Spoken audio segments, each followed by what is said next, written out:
Hello guys, இன்றைக்கி நம்ம எங்கே போய்ட்டுருக்கோன்னு பார்த்தீங்கன்னா, இன்றைக்கி டேட் May 30. ஸோ முருகனுக்கு பர்த்டேன்னு சொன்னாங்க. ஸோ அவரை நேரில் போய் விஷ் பண்ணிவிட்டு அப்படியே அவரோட ஆசீர்வாதத்தை வாங்கிட்டு வரலான்னு நானும் என் ஃப்ரெண்டும் கிளம்பிட்டோங்க. அப்படி நாங்கள் எங்கே போயிருக்கோம்னு பார்த்தீங்கன்னா, ஈரோட்லேயே ஃபேமஸான முருகன் கோயிலுங்க. உங்களுக்கு நேரம் தெரிஞ்சிருக்குன்னு நினைக்கிறேன். ஆமாங்க, ஈரோடு திண்டல் முருகன் கோயிலுக்கு தாங்க வந்தோம். ஆஃப்டர் லாங் மந்த்ஸ், அதாவது கும்பாபிஷேகம் ஆகும்போது நான் வந்ததுங்க. அதுக்கப்புறம் 3 months கழிச்சு இன்றைக்கி தாங்க என்னால் வர முடிஞ்சது. ஸோ முருகன் நினச்சா தான் அவரை பார்க்க முடியும்னு சொல்லுவாங்க. அப்படி தான் நானும் நினைக்கிறேன். ஸோ ரொம்ப மாதம் கழித்து வந்தனால அப்படியே வண்டியெல்லாம் பார்க்கிங்கில் போட்டுட்டு நின்று ஒரு அப்படியே சுற்றி பார்க்கலான்னு நின்று வேடிக்கை பார்த்துட்டு இருந்தேங்க.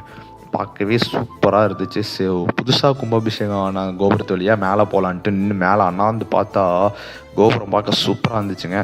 சரி, ஸ்டெப்ஸ் வழியாக ஏறலாம் நடந்துகிட்டு இருந்தோம். சின்ன ஸ்டெப்ஸ் தான், பட் வந்துட்டு ரொம்ப கஷ்டமாக இருந்துச்சு. வயசாயிருச்சுன்னு நினைக்கிறேங்க. ஃபைனலி மலை உச்சியை வந்து நின்றுட்டேங்க. நின்றுட்டு சாமியெல்லாம் கும்பிட்டு அந்த கடையை வேடிக்கை பார்த்துட்டு இருந்தேங்க. கடையை வேடிக்கை பார்த்துட்டு இருந்தால் டைம் வரும். உள்ளே போய் சாமி கும்பிடலான்னு உள்ளே போனால் யாகம்லாம் நடத்திட்டு இருந்தாங்க. ஸோ கூட்டம் ஓரளவுக்கு தாங்க இருந்துச்சு. சரி, போய் சாமியை கும்பிட்டுலான்னு வேகமாக போய் சாமியெல்லாம் கும்பிட்டு நிம்மதியாக வந்து உக்காந்துட்டேங்க. இந்த கோயிலுக்கு எப்பயுமே வரும்போது சாமி கும்பிட்டு அப்படியே உட்காந்தோம்னா மைண்ட் அப்படியே ரிலாக்ஸாக இருக்கும். அப்படியே உட்காந்துட்டு இருக்கும் போது டக்குனு கலசம்லாம் வந்துச்சு.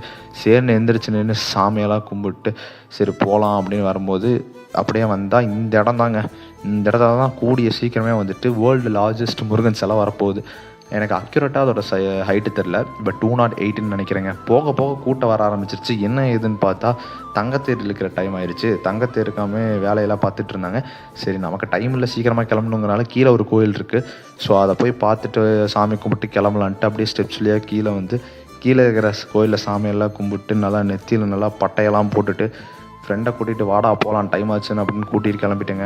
உங்களுக்கு திண்டல் கோயிலோட எக்ஸ்பீரியன்ஸ் ஏதாவது இருந்தால் ஷேர் பண்ணுங்கள் கமெண்ட்டில்.